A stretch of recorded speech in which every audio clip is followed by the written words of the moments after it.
नमस्कार दोस्तों, कैसे हैं आप सब। आशा करती हूँ सब अच्छे होंगे। दोस्तों, हम सीटेट साइकोलॉजी पढ़ रहे हैं और आज हमारा टॉपिक है थॉर्नडाइक। देखिए, तो हम आज थॉर्नडाइक का परिचय, थॉर्नडाइक ने अपने जो सिद्धांत दिए थे उनके विषय में आज हम पढ़ेंगे और ये वीडियो आपके लिए बहुत उपयोगी होने वाली है। परीक्षा के ध्यान से देखते हुए हमारी इस वीडियो से आपको एक दो क्वेश्चन जरूर मिलेगा। जो इसके सिद्धांत है उसके क्वेश्चन आपको जरूर मिलेंगे। तो चलिए स्टार्ट करते हैं हम अपना थॉर्नडाइक का परिचय। इनका जन्म 31 अगस्त 1874 को हुआ। जन्म स्थान विलियम्सबर्ग। मृत्यु इनकी 9 अगस्त 1948 को इनकी मृत्यु हुई और इनका देश यूनाइटेड स्टेट्स। पेशा साइकोलॉजिस्ट, ये मनोवैज्ञानिक थे। क्षेत्र एजुकेशनल साइकोलॉजी। इन्हें आधुनिक शैक्षिक मनोविज्ञान का जनक कहा जाता है। इन्हें आधुनिक शैक्षिक मनोविज्ञान का जनक कहा जाता है। Father of educational psychology, father of educational psychology कहा जाता है। सिद्धांत, इनकी थ्योरी क्या क्या थी वो चेक करते हैं हम। देखिए इनकी थ्योरी, संबंधवाद सिद्धांत यानी कि कनेक्शनिज्म थ्योरी। सीखना, सीखना क्या होता है? सीखना होता है उत्तेजना और प्रतिक्रिया का संबंध। It means stimulus plus response, stimulus plus response. और ये इन्होंने सिद्ध करके दिखाया एसआर बॉन्ड जो पद्धति है उसके द्वारा। और ये एसआर बॉन्ड थ्योरी इन्होंने किस पर जो किया था, एक्सपेरिमेंट किस पर किया था? एक बिल्ली पर किया था। ठीक है, आइए देखते हैं हम। देखिए ये क्या हो गया, देखिए ये सीखना स्टिमुलस यानी उत्तेजना प्लस रेस्पॉन्स प्रतिक्रिया का संबंध। एस फॉर स्टिमुलस या उद्दीपक इज इक्वल टू खाना यानी कि मछली। ठीक है, जो उन्होंने बिल्ली को पिंजरे में रखा था, ये मछली क्या थी? उनका बिल्ली का खाना था। मछली क्या हो गई? उद्दीपक यानी stimulus. Okay, R for response यानी अनुक्रिया। अनुक्रिया कौन कर रहा है? बिल्ली।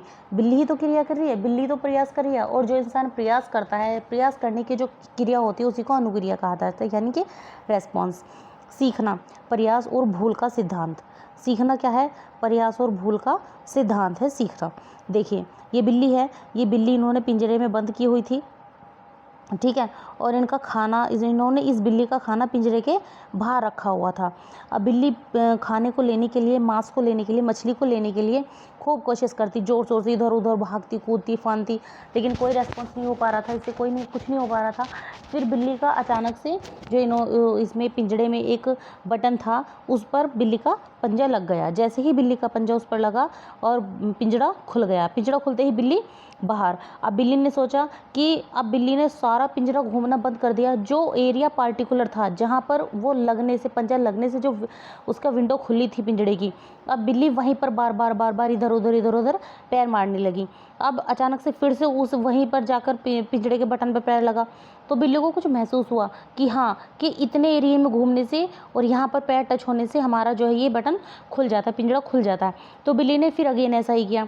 तो क्या हुआ? बिल्ली ने बार बार प्रयास किया तो फिर उसको आदत बन गई, वो एक हैबिचुअल हो गई।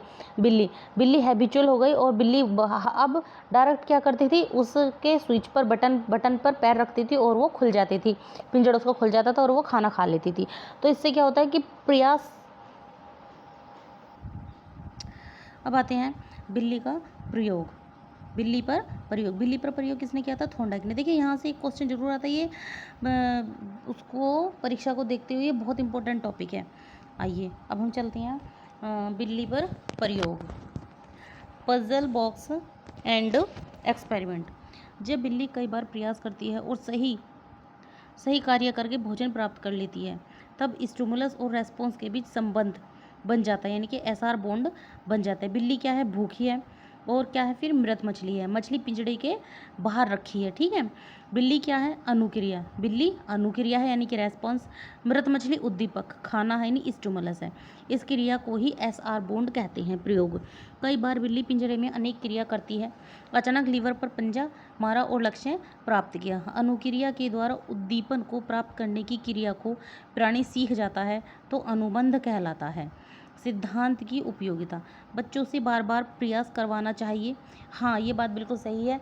बार बार प्रयास करने से बच्चों के दिमाग में वो चीज़ एकदम से सेट हो जाती है, वो स्थिर हो जाती है, बच्चे भूलते नहीं हैं। बच्चों की त्रुटि संभव हो जाती है, यानी कि जो त्रुटि बच्चा करता है वो धीरे धीरे त्रुटि कम हो जाती है और बच्चा सही कार्य करने लगता है। शुद्ध उच्चारण, बालक इस सिद्धांत से ही सीखता है। शुद्ध उच्चारण से ही बालक सीखता है। ठीक है, शुद्ध उच्चारण से ही बालक क्या होता है, सीखता है। सीखने के सबसे पहले नियम देने वाले व्यक्ति यही हैं। कौन है सीखने का सबसे पहला नियम देने वाले? क्या है हमारे? ये थॉर्नडाइक ही हैं। ठीक है, आइए थॉर्नडाइक के प्रमुख नियम। लॉ ऑफ लर्निंग, मुख्य नियम और गौण नियम। इन्होंने दो प्रकार के नियम दिए हैं, मुख्य नियम और गौण नियम। मुख्य नियम प्राइमरी लॉज, गौण नियम सेकेंडरी लॉज। मुख्य नियम प्राइमरी लॉज, पहला क्या है? लॉ ऑफ इफेक्ट, प्रभाव का नियम। लॉ ऑफ इफेक्ट, प्रभाव का नियम। इससे सही प्रतिक्रिया इज इक्वल टू सुखद परिणाम। सीखना मजबूत होता है। अगर हम सही प्रक्रिया करते हैं, कोई कार्य सही दिशा में करते हैं, तो क्या होता है? उसका सुखद परिणाम होता है, उसका परिणाम अच्छा होता है और वो क्या होता है हमारा, जो वो मजबूत हो जाता है, हमारे दिमाग में वो चीज़ मजबूत हो जाती है। गलत प्रक्रिया, अगर हम गलत कार्य करते हैं, बार बार गलत करते हैं, वो तो हमारा गलती होती होती चली जाएंगी। हम उसको, अगर हम सीखने की कोशिश करेंगे तभी तो हम कुछ सीखेंगे। तो गलत प्रक्रिया दुखद परिणाम, और सीखना क्या होता है? कमज़ोर होता चला जाता है। हम बार बार फेल होते हैं, तो हमारे मन में ना कहीं ये बात हो जाती है कि हम इसे कर ही नहीं पाएंगे और हमारा क्या होता है, हम कमज़ोर पड़ जाते हैं, हमारा जो सीखना है वो कमज़ोर हो जाता है। सुखद अनुभव सीखने को बढ़ाता है। क्या करता है? सुखद अनुभव सीखने को बढ़ाता है। कुछ अच्छा सीखने पर बच्चों को शाबाशी देंगे या जैसे बहुत अच्छा आदि बोलेंगे तो उनको सुखद अनुभव होगा। ठीक है, जैसे कि बच्चा कुछ सीख रहा है और बच्चे ने कुछ कार्य किया तो आप क्या करोगे? वेरी गुड, बहुत अच्छा, शाबाश, ऐसे अगर बोलोगे तो बच्चा क्या होगा? खुश होगा। ठीक है, और वो क्या करेगा? अनुभव करेगा, सुखद अनुभव करेगा। उसको लगेगा मैंने बहुत अच्छा किया है, मैं आगे से भी और ज़्यादा अच्छा करूँगा।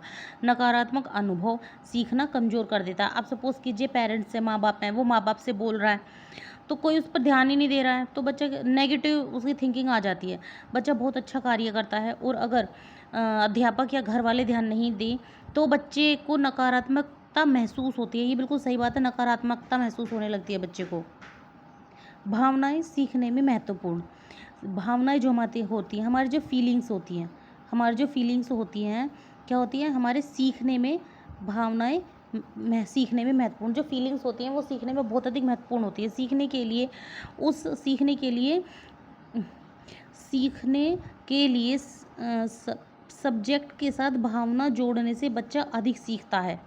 ठीक है, अगर हम कोई कार्य सीखते हैं, बच्चे को कोई हम कार्य सिखाते हैं, कुछ सिखाते हैं, तो उसके साथ उसकी भावनाएं जुड़ी होनी चाहिए। उसकी कुछ ऐसा हमें टॉपिक उसके सामने पेश करना चाहिए कि बच्चे की फीलिंग उससे अटैच हो जाए, या उसका पेरेंट्स का एग्जाम्पल दे दे, उसके आस पड़ोस का एग्जाम्पल दे दे, उसकी खुद की लाइफ से जुड़ा कोई एग्जाम्पल दे दे, तो बच्चा उसको भूलता नहीं और वो अच्छे से सीखता है। तत्परता, तैयारी प्लस उत्साह। ठीक है, अभ्यास, प्रैक्टिस से मजबूत होता है। प्रभाव, अनुभव से प्रभावित होता है। ठीक है, प्रभाव क्या? अनुभव से ही प्रभावित होता है। अब आते हैं हमारा सेकंड, अभ्यास का नियम, लॉ ऑफ एक्सरसाइज। अभ्यास से सीखना मजबूत होता है। अगर हम बार बार कोई अभ्यास करेंगे तो वो हमारा क्या होगा? मजबूत होगा। Practice makes perfect. अभ्यास से चीज़ याद रहती हैं। अभ्यास से क्या होता है? चीज़ें याद रहती हैं और सीखना मजबूत हो जाता है। उपयोग का नियम, अच्छा, जो ये अभ्यास का नियम है इसको हम क्या कह सकते हैं? इसको हम उपयोग का नियम भी कह सकते हैं। जो अभ्यास का नियम है इसको हम क्या कह सकते हैं? उपयोग का नियम भी इसको हम कह सकते हैं। देखिए, उपयोग का नियम, अभ्यास संबंध मजबूत करता है। अभ्यास क्या करता है? अभ्यास संबंध मजबूत करता है। बार बार अभ्यास करने से ही व्यक्ति सीखता है। बार बार अभ्यास करने से ही व्यक्ति सीखता है। गलत हो गया, एक सेकंड बच्चों, इसको मैं सही कर देती हूँ। बार बार अभ्यास करने से ही व्यक्ति सीखता है। सीखा हुआ क्या हो जाता है? मजबूत बनता है। बार बार अभ्यास करने से तो मजबूती आती है। अनुपयोग का सिद्धांत, अभ्यास का सिद्धांत ही अनुपयोग का सिद्धांत कहलाता है। अभ्यास ने अभ्यास न करने पर चीज़ भूल जाते हैं। अभ्यास न करने पर चीज़ें। अब आता है लॉ ऑफ रीडनेस, तत्परता का नियम। क्या आता है हमारा? तत्परता का नियम। जब व्यक्ति सीखने के लिए तैयार होता है तो वह आसानी से सीखता है तथा जल्दी सीखता है। ये बात बिल्कुल सच है, ये एकदम से सही है। अगर कोई व्यक्ति तैयार है सीखने के लिए, कोई काम सीखने के लिए तैयार है, तो वो जल्दी सीख जाता है और वो स्थायी भी रहता है। जब व्यक्ति की कोई कार्य करने की मजबूरी होती है तो सीखना कठिन होता है, लेकिन यदि वह कार्य सीखने के लिए तत्पर होता है तो जल्दी सीखता है। सपोज़ कीजिए कोई बच्चा है, उसको ज़बरदस्ती, उसको वो मजबूरी है कि उसको स्कूल आने आना है, मजबूरी है कि उसको स्कूल में आके क्लास में बैठना ही बैठना है, तो ये ज़रूरी नहीं है कि वो जो टीचर सिखा रहे हैं उस पर ध्यान दे और वो सीखे। वो सिर्फ बैठा है मजबूरी में, सीखेगा कुछ नहीं। सीखने के लिए तैयारी ज़रूरी। व्यक्ति सीखने के लिए तैयारी ज़रूरी। व्यक्ति चाहे तो वह हमेशा कुछ ना कुछ सीख सकता है। तैयार व्यक्ति अधिक सीखता है। अच्छा, यहाँ पे मिस्टेक है। तैयार व्यक्ति अधिक सीखता है, इसलिए हमेशा तैयार रहना चाहिए। मानसिक तनाव बाधा डाल सकते हैं। मानसिक तनाव क्या डाल सकते हैं? बाधा डाल सकते हैं। इसलिए दिमाग और मन दोनों शांत और संतुष्ट रहने चाहिए। अब आते हैं हम इसके गौण नियम पर। किस पर आते हैं? गौण नियम, सेकेंडरी लॉज। मनोवृत्ति का नियम, बहुप्रतिक्रिया का नियम। इसमें व्यक्ति कार्य को कई तरीके से करता है। बहुप्रतिक्रिया में कार्य व्यक्ति क्या करते हैं? कई तरीकों से करते हैं। आंशिक क्रिया का नियम, जो कार्य अंशों में तोड़कर किया जाता है वह आंशिक क्रिया का नियम कहलाता है। जो कार्य आंशिक क्रिया का नियम, जो कार्य अंशों में तोड़कर किया जाता है वह आंशिक क्रिया का नियम कहलाता है। आत्मीकरण का नियम, आत्मीकरण का नियम। इसमें कार्य को अपने दैनिक जीवन में उतारना होता है। यही आत्मीकरण का नियम कहलाता है। संबंधित परिवर्तन का नियम, संबंधित परिवर्तन का नियम। जैसे माँ अपने बच्चे से प्यार करती है, अगर बच्चा पास में है तो भी अपने बच्चे से प्यार कर रही है, और अगर बच्चा पास में नहीं है तो उसके खिलौने को संभाल कर रख रही है, तो वह भी एक तरह का प्यार ही है। यही संबंधित परिवर्तन का नियम कहलाता है। थॉर्नडाइक का अधिगम सिद्धांत। थॉर्नडाइक का क्या है? अधिगम सिद्धांत। ओके, थॉर्नडाइक का अधिगम सिद्धांत। देखिए, यह अमेरिकी मनोवैज्ञानिक थे। थॉर्नडाइक ने क्या दिया? अधिगम सिद्धांत दिया। थॉर्नडाइक ने क्या दिया भैया? थॉर्नडाइक ने दिया अधिगम सिद्धांत। यह अमेरिकी मनोवैज्ञानिक थे। पहले ये पशु मनोवैज्ञानिक थे। प्रथम शैक्षिक मनोवैज्ञानिक थे। ऐसी चीज़ें क्वेश्चन में पूछी जाती हैं एग्ज़ाम के नज़र से, ये बहुत इंपॉर्टेंट है जो मैं आपको पढ़ा रही हूँ, बहुत इंपॉर्टेंट। प्रथम शैक्षिक मनोवैज्ञानिक थे। अगर पूछ लिया गया कि प्रथम शैक्षिक मनोवैज्ञानिक कौन था, उसमें पावलोव भी आएगा, स्किनर भी आएगा, थॉर्नडाइक भी आएगा, और जो आपको प्लूटो भी आएगा, प्लेटो को क्या नाम उनका, वो भी आएंगे। तो सबका नाम आएगा, वहाँ पर कंफ्यूज हो जाएंगे। इसलिए मैं आपको बोल रही हूँ कि ध्यान से देखो। ये सबसे पहले पशुओं पर प्रयोग किया, तो इसलिए पशु वैज्ञानिक थे। ये शैक्षिक मनोवैज्ञानिक थे। अपनी पुस्तक शिक्षा मनोविज्ञान में सीखने के सिद्धांत को प्रतिपादित किया। शिक्षा मनोविज्ञान में सीखने के सिद्धांत को प्रतिपादित किया, जिसे थॉर्नडाइक थ्योरी ऑफ लर्निंग के नाम से जाना जाता है। सीखने के सिद्धांत को थॉर्नडाइक थ्योरी ऑफ लर्निंग के नाम से जाना जाता है। ये चीज़ें पूछी जा सकती है। सीखने के सिद्धांत को किस नाम से जाना जाता है? थॉर्नडाइक थ्योरी ऑफ लर्निंग के नाम से जाना जाता है। एनिमल इंटेलिजेंस पुस्तक थॉर्नडाइक की है। अगर आ जाए एनिमल इंटेलिजेंस पुस्तक किसकी है? थॉर्नडाइक की है। शिक्षा मनोविज्ञान की पुस्तक की पुस्तक को 1913 है। कब? 1913 में प्रयास एवं त्रुटि के सिद्धांत को प्रतिपादित किया था। शिक्षा मनोविज्ञान की पुस्तक में 1913 में प्रयास एवं त्रुटि के सिद्धांत को प्रतिपादित किया गया था।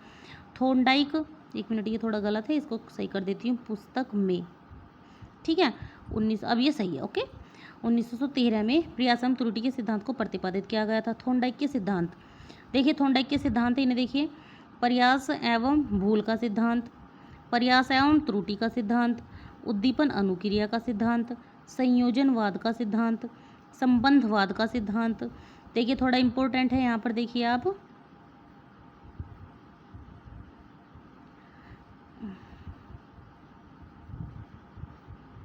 ये देखिए, ये थोड़ा इम्पोर्टेंट है। उद्दीपन अनुक्रिया सिद्धांत को एसआर थ्योरी भी कहा जाता है। उद्दीपन अनुक्रिया के सिद्धांत को एसआर थ्योरी भी कहा जाता है। इसका अन्य सिद्धांत देखिए, आवृत्ति का सिद्धांत, ये सब थॉर्नडाइक के ही सिद्धांत हैं। अन्य सिद्धांत आवृत्ति का सिद्धांत, बहुकारक सिद्धांत बुद्धि से संबंधित है ये। अधिगम का बंध सिद्धांत, प्रभाव का नियम को संतोष व असंतोष का नियम भी कहा जाता है। एक सेकेंड बच्चों,